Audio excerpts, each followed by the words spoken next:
আমার জীবন যৌবন দিলাম যার চরণে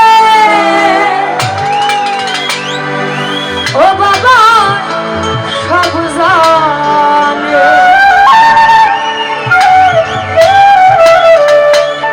প্রীতি করিলাম আমার দয়ালের ওইখানে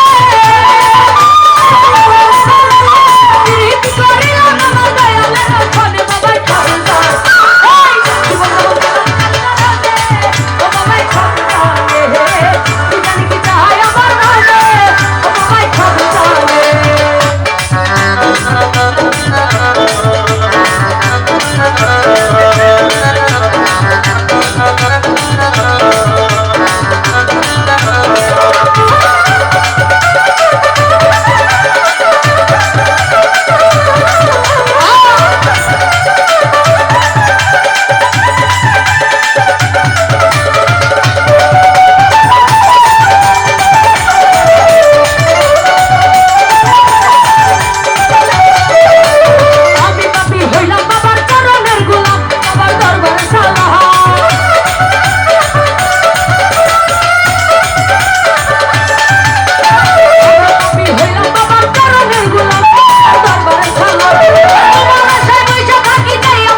ভদ্রতার পরিচয় দিলা বলো তো?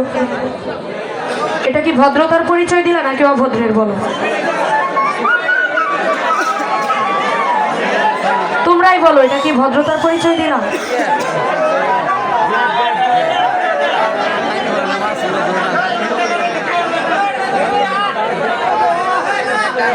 এখন এরকম করো, যদি আসলে পরের বার তো আর আসতে চাইবো না তোমাদের এলাকায়।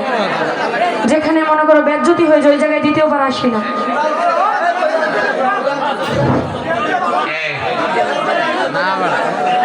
তোমাদেরকে এখানে সবাই আমার শুনবে ভাই, শুনো এই পূর্ব সাইডে তোমাদেরকে আগেই বিনিয়োগ সহিত অনুরোধ করা হয়েছে, এবং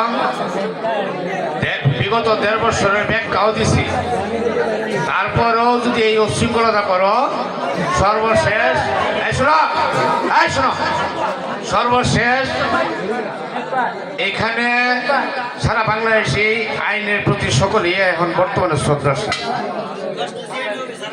আর এখানে ভাববো না এটা এই জায়গাটা অরক্ষিত। এখানে গ্রামের লোকজন আছে এবং এলাকাবাসী আছে, এলাকার কমিটি আছে।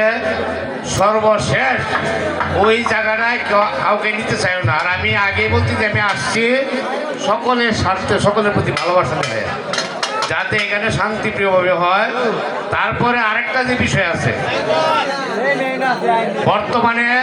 বর্তমানে এই যে বেশি সাউন্ডে গান বাজালে অনেক ঘুমেরও ডিস্টার্ব হয়। তাহলে কুতুবপুরবাসী ভালো মানুষ গান শোনার জন্য আপনাদেরকে পরিবেশ করে দিছে, এবং যারা আয়োজন করছে ওনারা অনেক অর্থ ব্যয় করছে।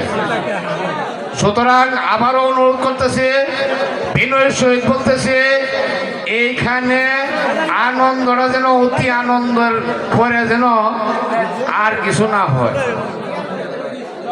বিষাদে পরিণত না হয়। বিষাদ কথার অর্থ বুঝলো? আমার আবারও অনুরোধ আপনাদের কাছে, এলাকার প্রতি সম্মান দেখান, শিল্পীদের প্রতি সম্মান দেখান, এবং যারা আয়োজন করছে তাদের প্রতি সম্মান দেখান এবং বিনোদন উপভোগ করেন।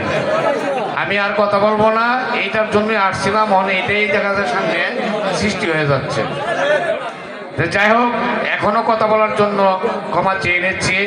আর শিল্পীরা সাথে এই লক্ষ লক্ষ কর্ম মানুষ, কেটে খাওয়ার মানুষ তাদের সাথে জড়িত আছে।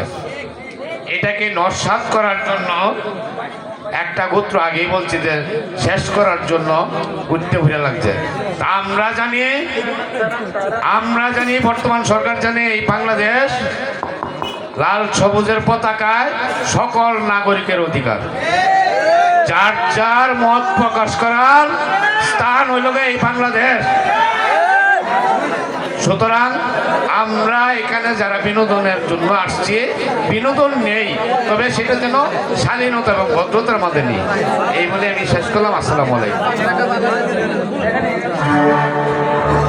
আমি যারে ভালোবাসি দিয়া মনো প্রাণ বাবা